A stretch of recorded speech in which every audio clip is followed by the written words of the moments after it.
আমি অমিতাভ মন্ডল। আমি চলে এসেছি আমার ছোট্ট ইউটিউব চ্যানেল ভাষা পাঠশালায়। আজ আমি পশ্চিমবঙ্গ উচ্চ মাধ্যমিক শিক্ষা সংসদের ভাষা সাহিত্য যে বই আছে, সেই বইয়ের ভাষা অংশের যে দ্বিতীয় অধ্যায়ে ধ্বনি তত্ত্ব, এই অধ্যায়টা আছে। আমি ধ্বনি তত্ত্ব অধ্যায়টা সম্পূর্ণটা নয়, আজ অনেকটা অংশই আজকে আমি আলোচনা করছি। দ্বাদশ শ্রেণী থার্ড সেমিস্টারে বাংলা ভাষা দ্বিতীয় অধ্যায়। দেখো, ধ্বনি তত্ত্ব। ধ্বনি কাকে বলে? ধ্বনি মানে আওয়াজ, আমরা জানি।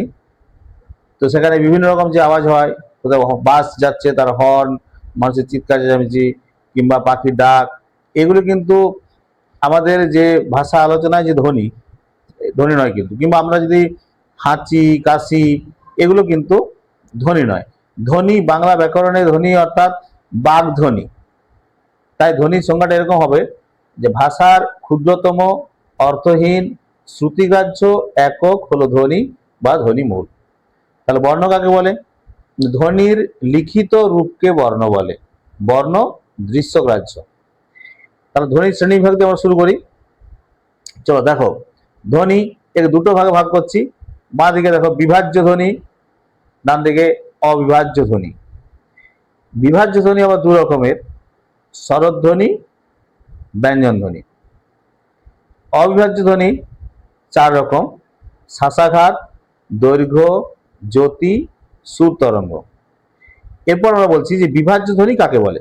না, বিভাজ্য ধ্বনি হলো শব্দে কৃত্রিমভাবে হলেও যে ধ্বনিগুলি বিশ্লেষণ করা যায় তাদের বিভাজ্য ধ্বনি বা খণ্ডধ্বনি বলে।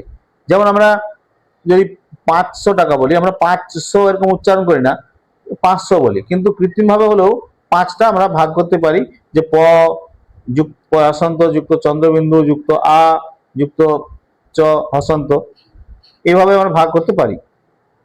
কিন্তু অবিভাজ্য ধ্বনি কি না, অবিভাজ্য ধ্বনি হলো শব্দে যে ধ্বনিগুলি কোনোভাবেই বিশ্লেষণ করে পৃথক করা যায় না তাদের অবিভাজ্য ধ্বনি বলে।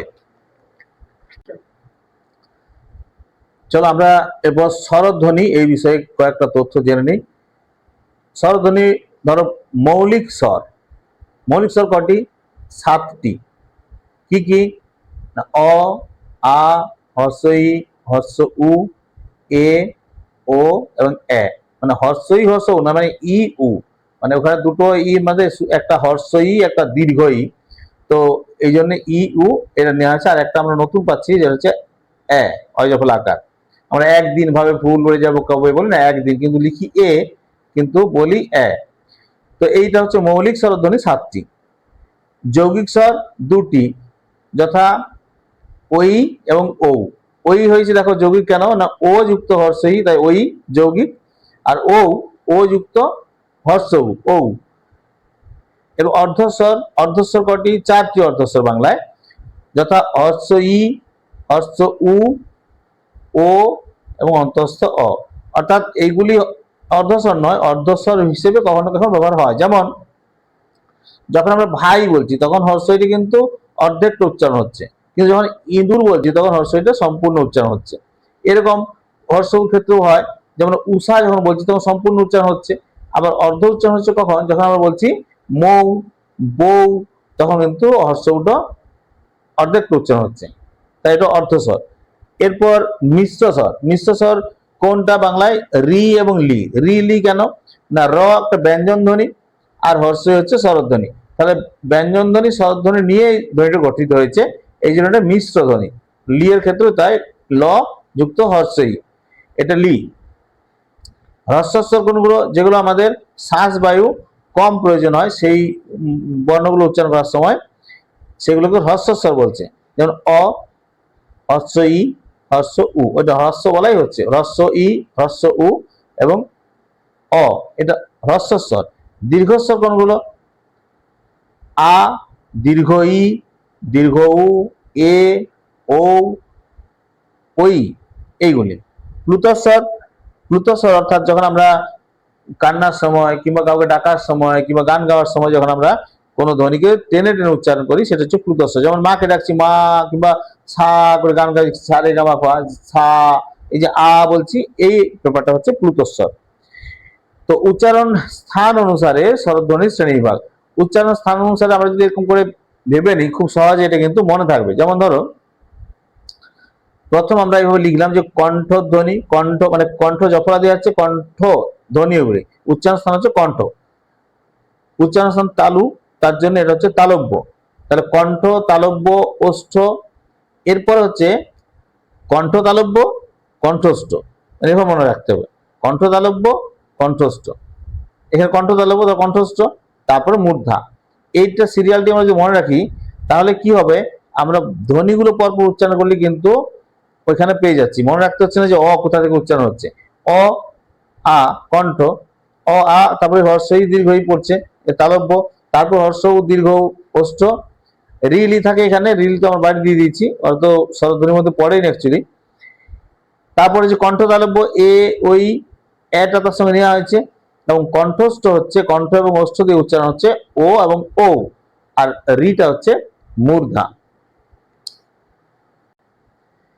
এবার স্বরধ্বনির খুবই গুরুত্বপূর্ণ একটা শ্রেণী বিভাগ, এটা খুব মনে রাখা দরকার। বিভিন্ন আমাদের যে এইচএস পরীক্ষার জন্য শুধু নয়, বিভিন্ন পরীক্ষাতে যে কম্পিটিশন পরীক্ষাগুলো হয়, সেখানে কিন্তু এটা খুবই একটা গুরুত্বপূর্ণ জায়গা। এটা কি কি নিয়ে হচ্ছে, যে জিভের অবস্থান, ঠোঁটের আকৃতি ও মুখ বিবরের শূন্যস্থানের তারতম্য অনুযায়ী স্বরধ্বনির শ্রেণী।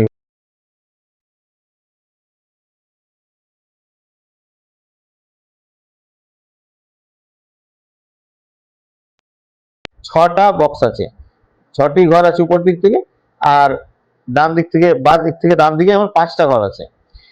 তো প্রথমে যে উচ্চ,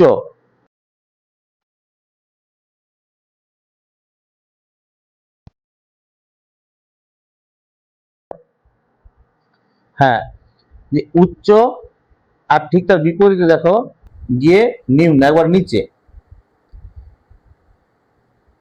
উচ্চ উপরে, তার একদম বিপরীতে গিয়ে নিম্ন নিচে।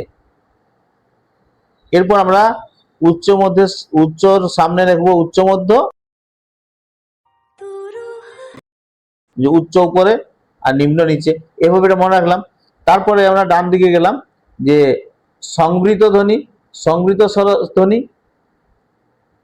তার বিপরীতে, মানে বিপরীত বলতে একদম উল্টো দিকে বিবৃত স্বরধ্বনি।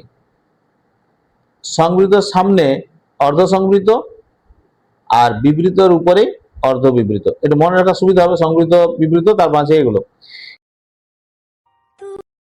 বাঁদিকে সম্মুখ, সম্মুখের বিপরীতে কি হবে, পশ্চাৎ, তার সম্মুখের বিপরীতে পশ্চাৎ।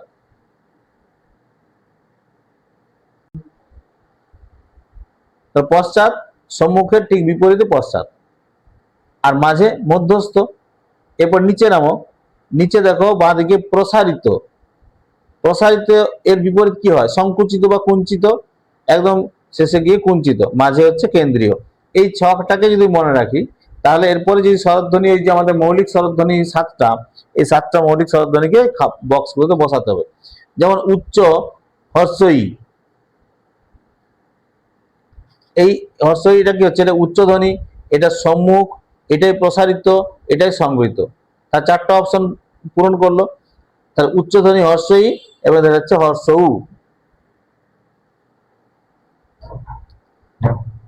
তারপরে হর্ষই নিচে উচ্চ মধ্য, এটা হচ্ছে এ, তার নিচে হচ্ছে এ, আর হর্ষর নিচে ও, তার নিচে অ, আর মাঝে হচ্ছে কেন্দ্রীয় আ, কেন্দ্রীয় ধ্বনি। কেন্দ্রীয় শব্দটা থাকা মানেই আ হবে, আর কোনো কিছু হবে না।